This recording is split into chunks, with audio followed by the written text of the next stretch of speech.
you do have to discuss what is the long-term solution here. And the long-term solution for Vladimir Putin is that he has to go, but he can't go willingly, because I think he will never leave that office, because he recognizes that the moment he leaves that office, he is potentially a dead man walking, because somebody will take action against him, either in his own country or somewhere else. If I can just start by looking at the sort of Russia-Ukraine situation, because it does seem to have changed a little over the last 24, 48 hours. We've seen, Russia using these new types of missiles in Ukraine. Obviously, Ukraine has been allowed by the US to use ATACMS and fire further into Russia. Do you see this situation escalating even further before Donald Trump takes up office in the next couple of months? And do you see the last 10 days since he won the election and the changes that have happened in the war in Ukraine affecting the way that Trump actually looks at the issue himself? Well, first of all, thanks for having me on, Toby. It's good to see you and good to be on your show again. Look, I think that the developments in Russia and Ukraine reflect a lot of the foreign policy challenges that you see around the world. It's certainly, you're seeing an escalation. You've seen British missiles being fired, the Stormfire missiles into Russia. You've seen Russia using medium-range ballistic missiles, and the violence seems to be escalating, if nothing else, and the rhetoric has been increasing. And I think that the challenge of this horrible foreign policy circumstance is whether or not you have a viable counterparty on the other side to actually negotiate a stand down, a peace. And it's not clear to me that Vladimir Putin has a viable climb down from the tree option, because it doesn't seem that he could easily negotiate a settlement and a compromise that would allow him to stand down, save face, because his identity now, his existence, is so wrapped up in what he is characterized as, or we would characterize as, absolute success in Ukraine. Like, the people of Ukraine have suffered, frankly, the people of Russia have suffered under the hands of this incredibly tragic conflict.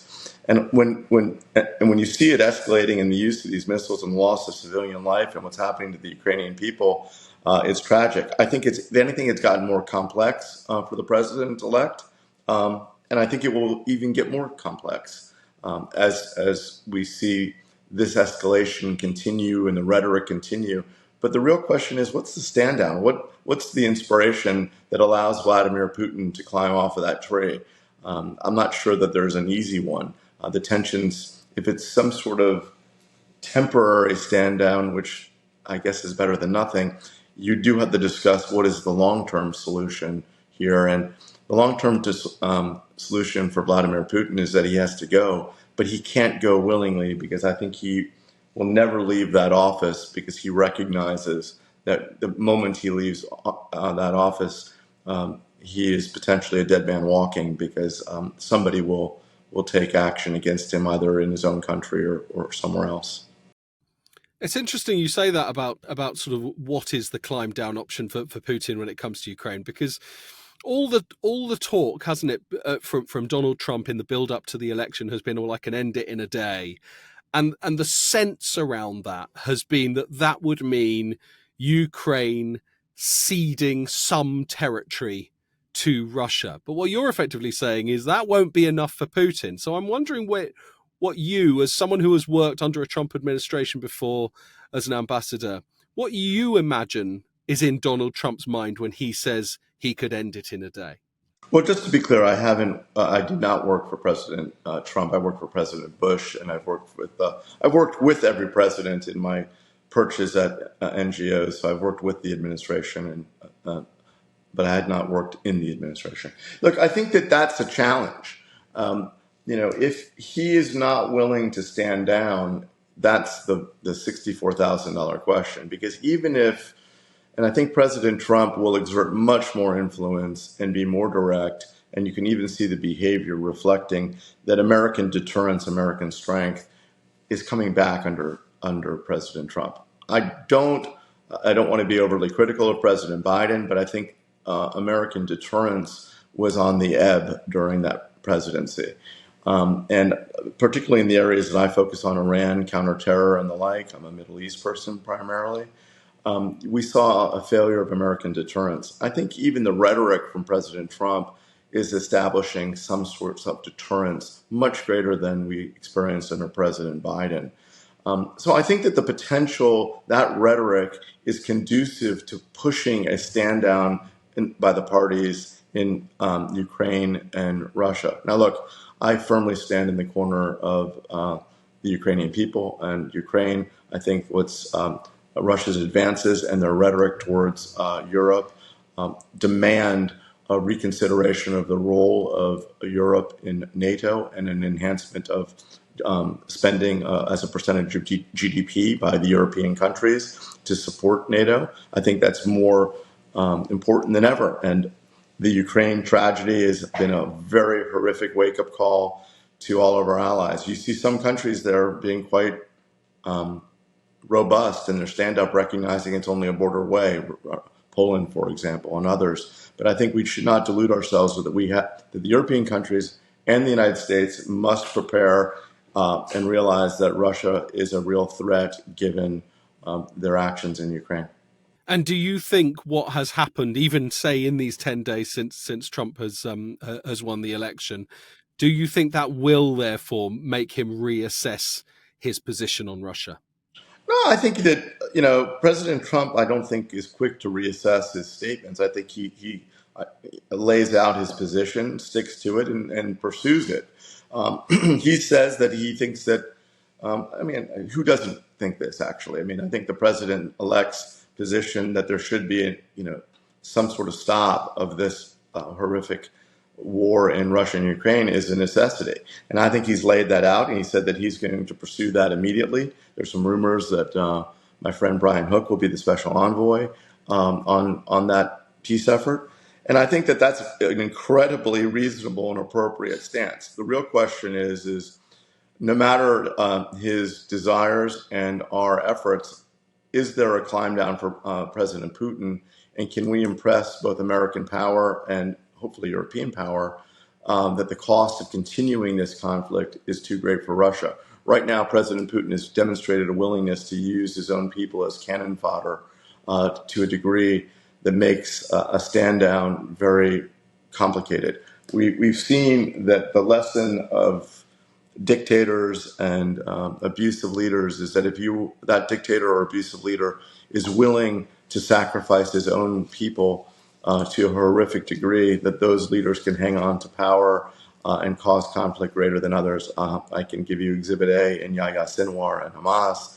I can say Vladimir Putin. You can see the Ayatollah Khamenei in Iran, because what they've done to suppress the uprising of the Iranian people. If you're willing to kill your own people or sacrifice your own people, you can cling to power longer. Ultimately, it's not a sustainable long-term future, and it likely means a bullet in your own head at some point.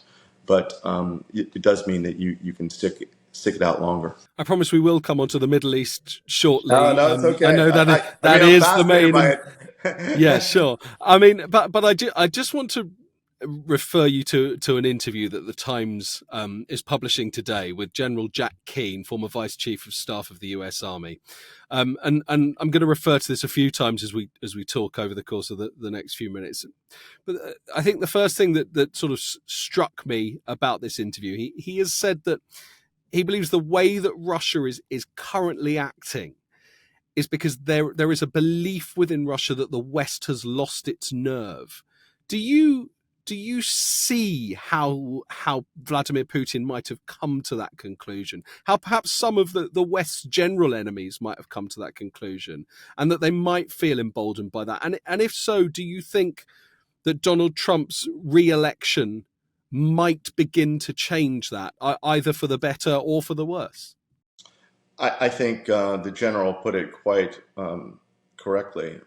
We've been saying for some time, my own statements, I run United Against Nuclear Iran and the Counter-Extremism Project. I like to think United Against Nuclear Iran is a preeminent Iranian nuclear proliferation group that focuses on maximum pressure and Iranian policy.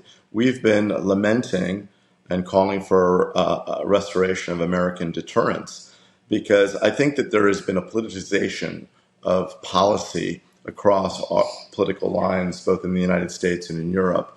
And when you have center left or left governments, they immediately pursue one option and one option only, and that's diplomacy. Look, I give a lot of talks. When you look at dealing with a very complicated foreign policy circumstance with a rogue actor, there are only a couple things you can do. You can engage in military planning, a military option, if you will. You can engage in diplomacy. You can engage in maximum pressure, like economic pressure and the like. And you can engage in asymmetrical things like cyber and special operations. Those are the only things that you can do. Now, there's a lot within those elements. Now, sadly, I think in the old days, we would have a sound American or European policy would deploy all of those different tools in the tool shed in various measure in order to ensure American deterrence and to keep us safe. Because we've politicized our foreign policy, you see certain of the political views overemphasizing various parts of those tools. And I think under President Biden, take the win, for example, in the Middle East when ballistic missiles were raining over Israel, and let's keep talking with Hamas only to the exclusion of military and other support was irresponsible. And when you overemphasize diplomacy, who's against diplomacy? We all want to seek a solution. I'm a former diplomat. I support it as well. But when you go into a conflict and say that you will only engage in diplomacy, your foes who have a different cultural bias and a different cultural association, they look at that as they see weakness. Our friends, in Europe, I think are also guilty of this. And when we run into a regime like that in Iran, when we run into a terror group like Hamas, or we run into the Vladimir Putins, and we say, let's talk it out and hug it out and have a beer together, that doesn't resonate with people that are willing to kill and be killed very quickly for an ideology that suits them. And I think the restoration of American deterrence is of paramount importance. And I think the rhetoric of President Trump is already beginning to start that. Now, I hope we will see a continuation of that restoration of American deterrence, because I believe that some on the left view this incorrectly. They think that the only way to ensure peace is through talk and diplomacy. The only way to ensure peace is a sound policy that incorporates all and effective deterrence. A lack of deterrence makes us at much greater risk. I have to say, I'm shocked that you're telling me that beer isn't the solution to all of the world's ills at the moment. Yeah, I stand corrected, Toby. I think I committed a foul on your show right off the bat. One more sort of still with elements towards Russia, but before we move on to the sort of Iran and Middle East issues. And obviously, we know that you're in your role as ambassador to the UN. You helped uncover corruption in UN programs in North Korea, didn't you? And North Korea now deeply embedded, I think it's fair to say, with Russia, particularly when it comes to this situation with Ukraine. And again, I want to refer you to something that General Jack Kean said in his interview with the Times today, which is that he sees that alliance, Russia-North Korea, as posing the biggest threat to the West since 1945. I'm wondering whether you would agree with that assessment, particularly knowing what you do about Iran. Obviously, China would be a big player too. Do you look at that particular link between Russia and North Korea and think that's where we need to be looking at our foreign policy for the West in general, and I guess specifically in the US? I fully agree with the general, and I think for some time predating that, I've been speaking of the realignment and the reestablishment of empires that are hostile, an alignment of empires, if you will, that are hostile to the values associated with the United States, the United Kingdom, and Europe, and the like.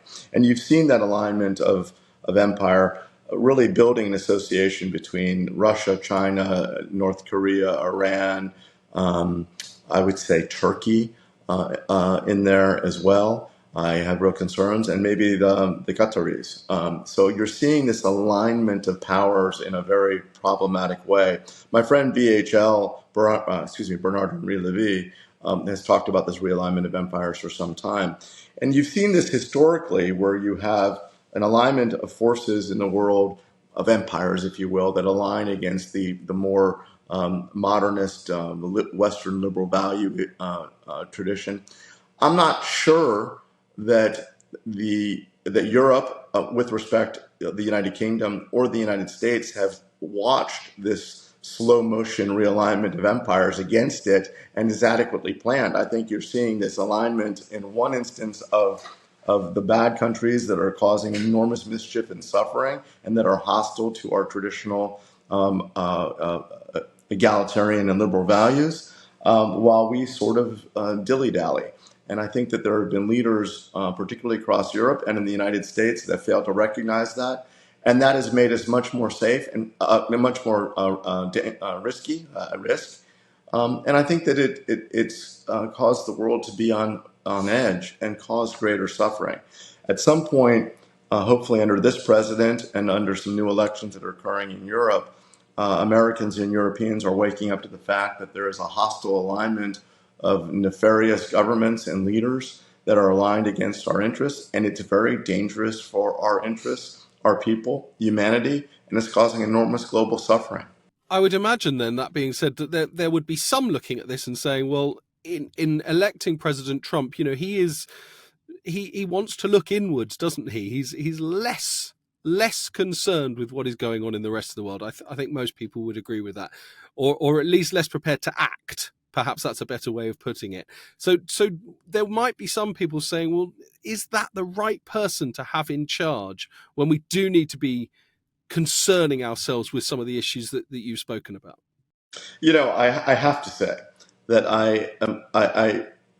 it reminds me of one of my times at the United Nations. And I was a young diplomat when I was ambassador at one point.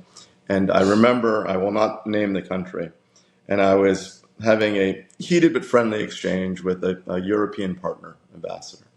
And he said to me, Mark, and he sort of patted me on the head as a young diplomat, as some of our European partners would want to do. He said, don't you understand? We like it when America is active, and we don't like it when America is active, and we don't like it when you're inactive. We don't like your role, period, but we need you. You're the essential country. And I think that really sums it up. Because the reality is that, notwithstanding the incredible rhetoric and the legacy of Iraq and Afghanistan, the United States is an isolationist country. We're a people that generally look inward and want to take care of our own business. We are the farthest thing from an occupying force that you could ever find in a country. And I think that this political overlay over the United States and its foreign policy aspirations has been ridiculous. I think that President Trump speaks in two ways. I think he is very clear that his rhetoric, and I believe his policy will match that, is reestablishing American deterrence. But at the same time, I think he does really reflect and channel the American people who are somewhat isolationist and want to look inward. Remember, the United States was criticized for many, many moons for being somehow an occupying force or too interventionist. I think the American sentiment is not that. But when pushed, when threatened, when confronted with danger, when our allies stand with us in the right way, we are ready to stand up and defend our allies and our interests. I would even say President Biden, when you look at what I would call a failure of his deterrence narrative, he did, to his credit, and pushed the largest American naval flotilla force in history into the Middle East in preparation of the defense of Israel. Now, the rules of engagement and the rhetoric around that, I think, are off. We should have been willing to engage in offensive actions against IRGC targets, for example, inside of Iran. And the arbitrary lines of restraint are classic limiting rules of engagements in a military context that hinder us. But look, if it were up to me, and I think President Trump is probably going to pursue this, the United Kingdom, the European Union, the United States must increase our defense spending, must make it very clear that we will not tolerate malign behavior and expansionist activities of this new empire on the other side. And if we don't, that we will take action. And that is the type of rhetoric and planning that will most likely make it so that we don't have to take action. Let me bring you back to sort of what things that have happened over the last few days that might impact Donald Trump's thinking. And we're going to go to the Middle East now. And we've had this UN warning for the second time in a few months, actually, towards Iran, haven't we, over its continued enriching of uranium. Suggestions now that they may be somewhere close to weapons grade uranium. The US has backed the condemnation, of course. I'm wondering how Trump looks at this, how he handles it. Will the warning perhaps affect the way that Donald Trump thinks around the US's backing of the Iran nuclear deal that he sort of infamously removed the US from in his first term? Well, look, it's been the policy, despite all the rhetoric on the Iran file, and I've been working in the Iran space for a very long time, so I have the perspective of seeing it over multiple presidents. The policy of the American president and the White House to Iran has always been, we will not accept a nuclear Iran, right? And that's been across party lines. And I think that I'm a little bit shocked by, I guess maybe I'm not shocked. I guess it's hard to be shocked by anything in this world anymore. But I am surprised that if we were talking and doing this discussion, Toby, 7 years ago, 10 years ago, 15, 20 years ago, that we would have been in the wake of ballistic missiles raining on Israel, the largest ballistic missile attack in history on a sovereign country, and our ally Israel by Iran, with Iran's incredible support of proxies and horrible terror attacks across the region, controlling the Straits of Hormuz and the Bab al-Mandeb with the Houthis, while at the same time blowing past any reasonable civilian nuclear enrichment. They have no basis to have civilian nuclear enrichment, in my opinion. I would have said that we would have been launching offensive strikes at Iran's nuclear facilities and at least IRGC facilities to get them to stand down. I am very surprised that we have not, and I think that reflects the lack of American deterrence. Look, I've been doing this for a long time, as I've said. I think I am one of the authors and the patron saints, if you will, of the maximum pressure campaign. We've been running economic pressure campaigns for a couple decades. We've drafted laws and policies to reflect that. I am very surprised that we are where we are, and I really do believe it's the political failures both in Europe and the United States where American deterrence has gone out the window. It is unusual for me, and only has it really occurred since October 7th, because I run a bipartisan foreign policy group, to call for military strikes. But I very clearly called for military strikes in the wake of October 7th, because the military backers of that horrific attack were certainly in Gaza, but their supporters were in Iran. And the failure to understand that and the failure to strike that clearly sent a message of a lack of American deterrence. And when President Biden took the position that if American troops were killed, we would act to strike against Iranian proxies. Well, in Tower 82, I believe in Syria and Jordan, American troops lost their lives before we were ready to attack proxies, and we did it in a very feckless manner. I don't think our policy is correct that we must wait for American casualties to deter. Right now, Iranian assassins and are roaming the United States trying to target individuals. It is unbelievable to me that the United States has not sent a message loud and clear that the transnational oppression, the running of assassin teams in the United States against former officials, it's been reported on one of those, is unbelievable to me. Not that I fear some low-rent Iranian assassin, but it's unconscionable to me that the strength of American power is at such a nadir that a country, a two-bit country with respect, like that regime in Iran, feels comfortable running transnational oppression and assassination squads in our country. That's fundamentally upside down. But as the patron saint, as you described yourself, who may have changed his position and called for military action, that ain't happening, is it? Under Biden, under Harris, obviously not happening, or under Trump? No, I don't. The things that I've seen, you know, that's an interesting maximalist statement that you make, Toby, and intentionally provocative. I understand why, and it's the right statement to confront me with on this rationale. I don't think that's an accurate statement.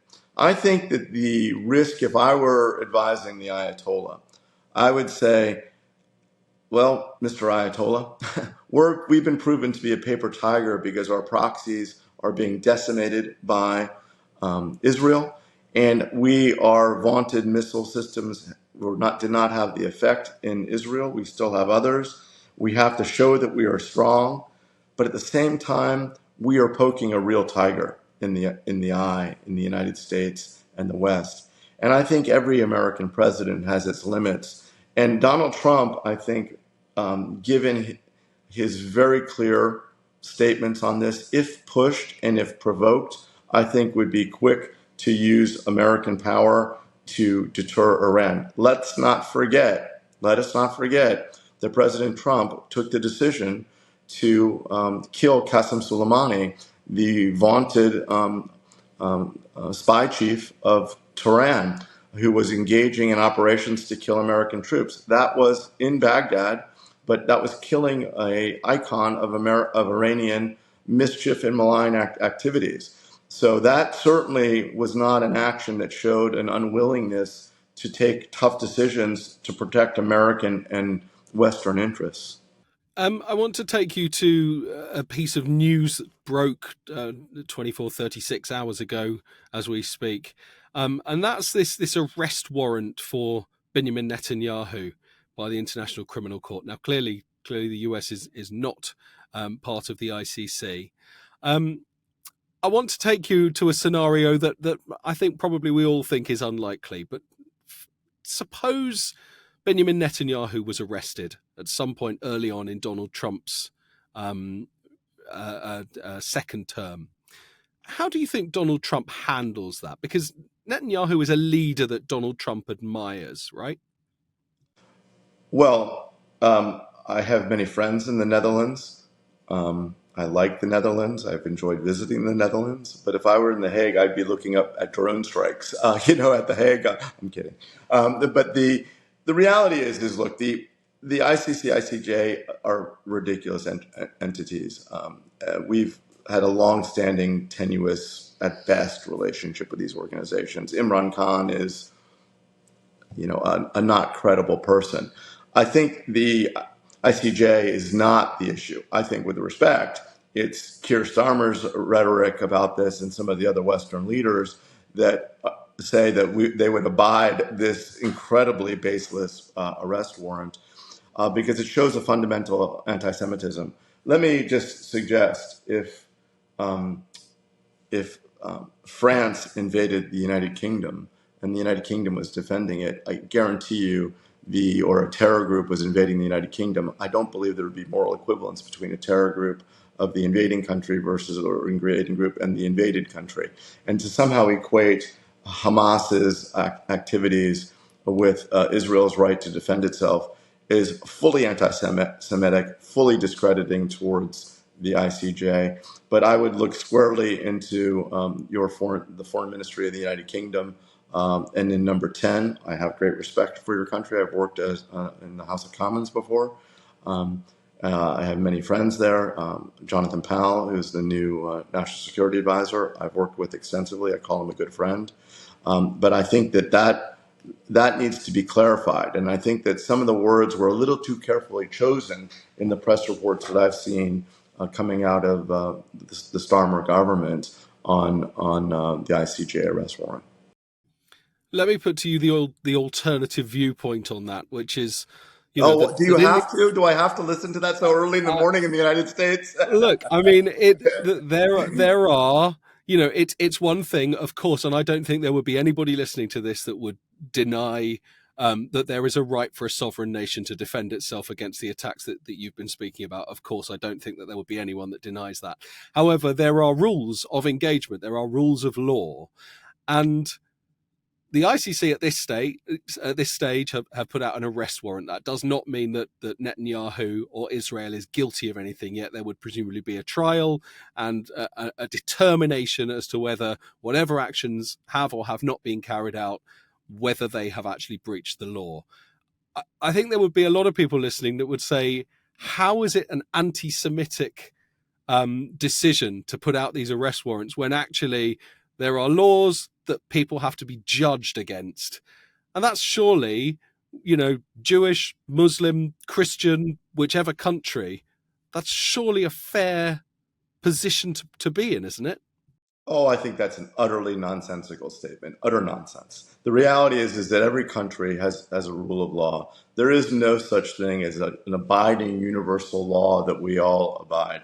Let me just be clear. If Mexico invaded Texas, the United States would be so aggressive in defending Mexico, striking against Mexico. If the Canadians decided to invade Michigan and take Michigan, we would not hold back in reestablishing that. And in any country in defending itself after invasion would fight aggressively to defend it. Then somehow But it still has a duty. It still has a duty, doesn't it?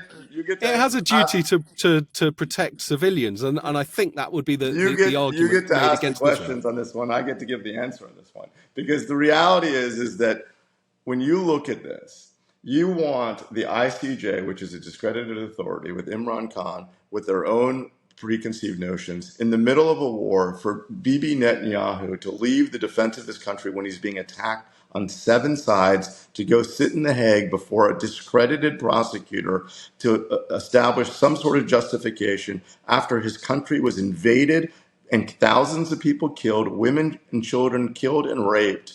And you want him to come sit in The Hague before some sanctimonious bastard like Imran Khan applying some ridiculous non-discordant law where he equates him to Yahya Sinwar while his country is fighting for its existence. Yes, sir, that is anti-Semitic, and anybody that thinks otherwise is wrong.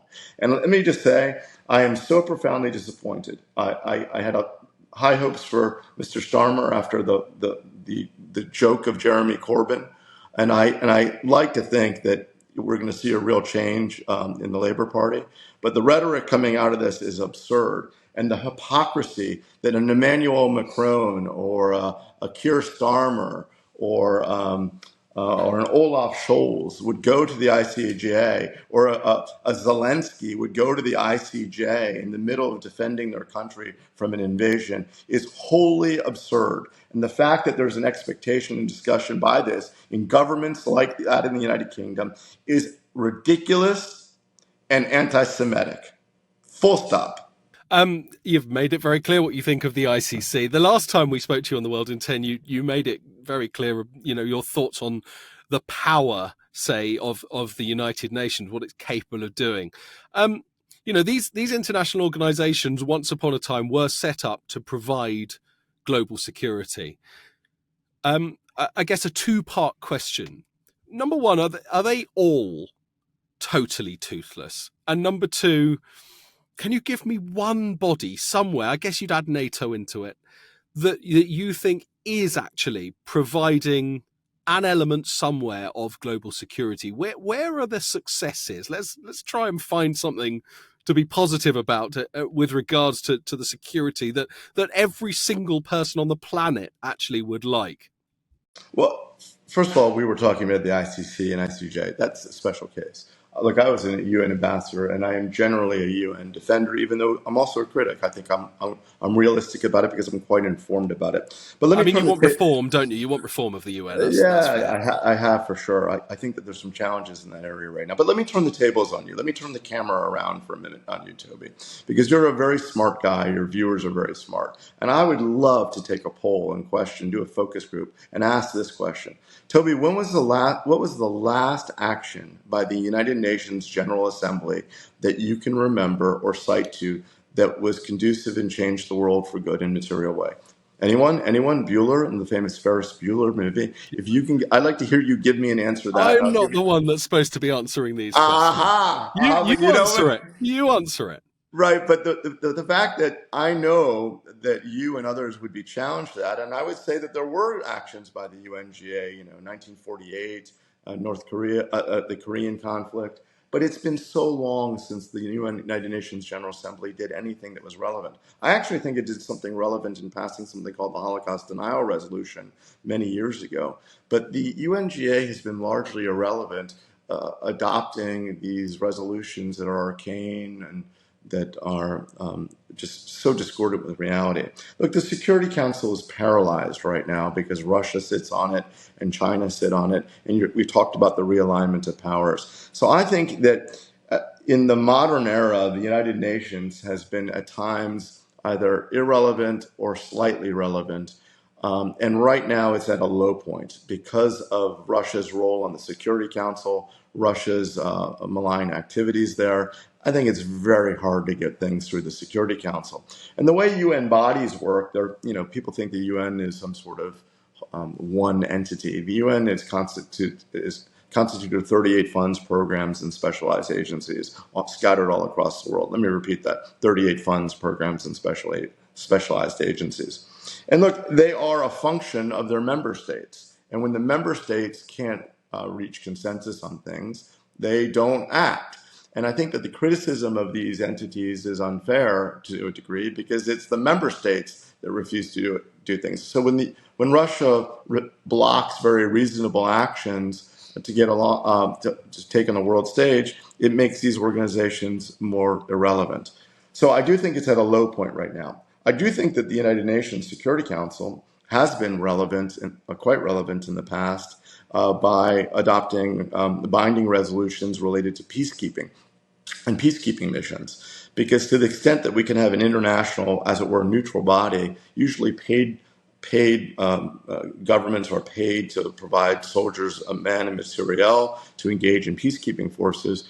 It lends a neutrality to that peacekeeping force, and it prevents, frankly, as an American boot being on that ground in that peacekeeping force. And it removes the concept that somehow the United States is seeking to occupy that force. So I think that the peacekeeping component and the peacekeeping force component of the UN Security Council is quite valid.